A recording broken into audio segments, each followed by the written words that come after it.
Welcome. Today, we are polishing your advanced British English by diving into BBC Radio 4's The Archers. We are exploring the fascinating clash between grand gestures and the quiet reality of daily life. In the following sequence, Pip attempts to reveal an important truth, but Stella is simply too knackered to stay awake. Let's examine how authentic exhaustion shapes communication in this iconic British drama. Listen to what happens when romance meets a wall of pure fatigue.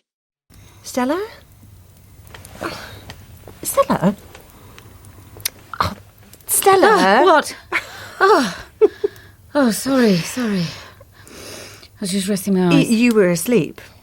Only for a minute. What did I miss? Nothing. No, nothing. What time is it? I better go and put the chicken on. Actually, why don't we leave it? No, absolutely not. Stella, you're shattered. You were out for the count then. You didn't hear a word I said just now. You just heard Stella fall asleep while Pip was revealing an important truth. Why? Because she is knackered. Today, we're going to see how fatigue and everyday reality transform British English learning. Hello and welcome. Today, we're going to do something a little different. We're diving headfirst into a classic British radio drama to explore the language of relationships. And trust me, it gets complicated. We'll be using an episode of The Archers to pull out some absolutely brilliant vocabulary and idioms that you can start using right away. So I know what you might be thinking. A 70-year-old radio show? What can that really teach us about modern love, let alone mastering British English? Well, the answer is a whole lot, actually. It's this perfect storm of juicy drama and really practical, real-world language. All right, first things first, let's set the scene. We find ourselves in Ambridge, a fictional English village that's home to the longest-running radio soap opera in the world. Now, don't picture a quaint, sleepy little town. This is the high-pressure, high-stakes world of modern farming. We're talking long commutes, back-breaking work, and that means exhaustion is this constant enemy, always threatening the relationships of the people who live there. And that's really the big question for our two couples. Do you put on a show for romance, or do you just give in to the reality of being completely and utterly wiped out? And this right here, this is the heart of our story. It's a huge debate between two totally different ways of looking at love. Okay, so let's break this down. On one side, you have the grand gesture. This is the big, flashy, aspirational stuff. It's the idea that you need these huge, intentional, perfectly planned experiences to keep a relationship alive. But on the other side, you have the quiet reality. This is the more down-to-earth view, that real love is found in the small things, in accepting your partner's limits, and just getting through the day together. We're going to use these two ideas as our lens to see what happens next. So let's see this in action. First up, our case study for the grand gesture. So, what is a grand gesture? Well, it's a big, symbolic move. It's meant to shout your feelings from the rooftops and break up the monotony of everyday life. In our story, this is all about Stella. She's secretly planning this massive surprise trip for her partner, Pip, all the way to the Arctic Circle to see the Northern Lights. She's trying to create this perfect little bubble of time for them, away from all the stress of the farm. But here is the massive problem. Stella's incredible gesture, well, it's based on something Pip once said she wanted, but the reality of it is something else entirely. It turns out, Pip is severely claustrophobic. She's terrified, absolutely terrified of the thought of being trapped in a tiny cabin below the waterline on a cruise ship. And this just shows you a surprise that causes total dread.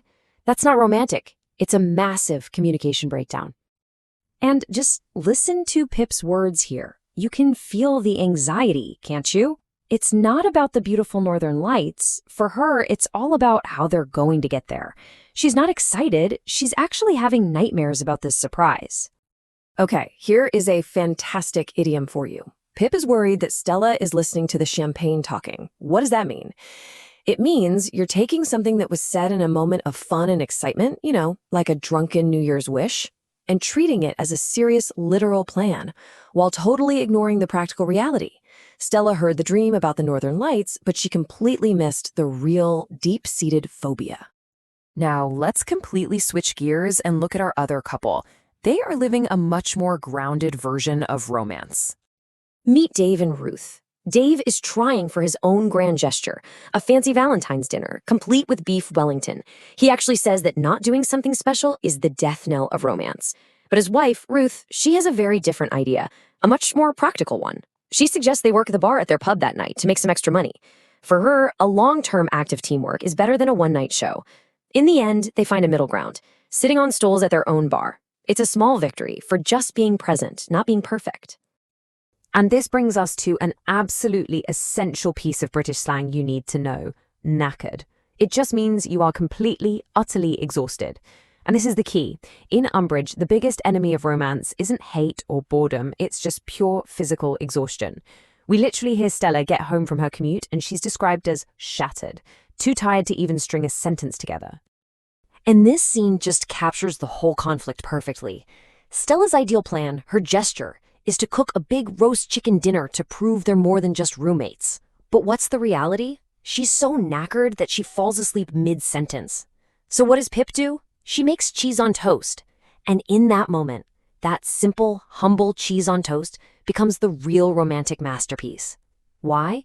Because it respects human limits. It says, I see that you're exhausted, and that's okay. It's real life over the social script of what a romantic evening is supposed to look like. So, after all that, where do we land in this great debate? It's time to weigh the evidence. Let's hear the closing arguments for each side. Okay, first, the case for the grand gesture.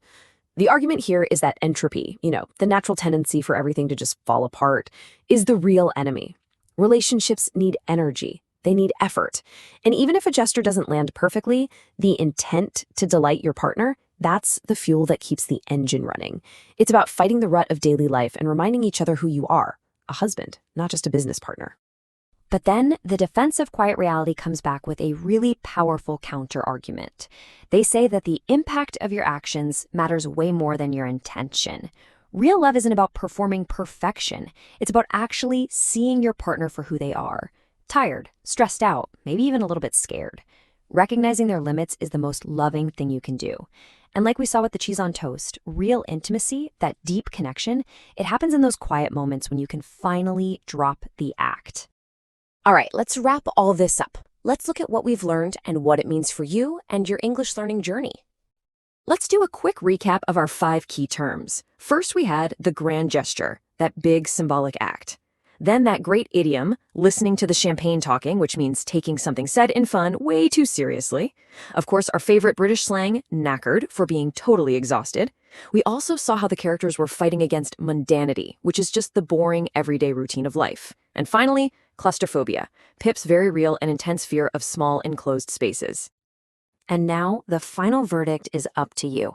I'm going to leave you with a few questions to chew on.